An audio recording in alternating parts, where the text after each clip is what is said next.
chapter.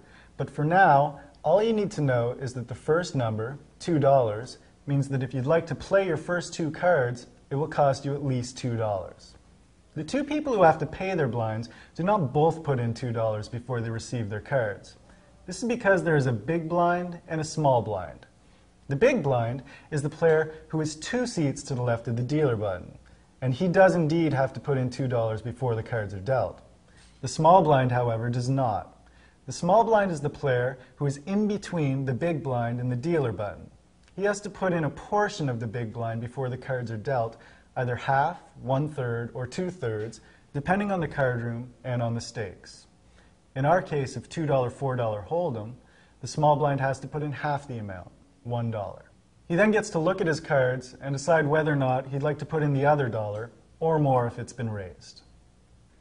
The important thing to take away from this chapter is that not everybody at the table puts in money before the cards are dealt. 2 of the players do, the big blind and the small blind, but the rest of the players at the table get to see their 2 cards for free. Also, a casino uses a dealer button to represent who would be dealing the cards if such a thing were allowed.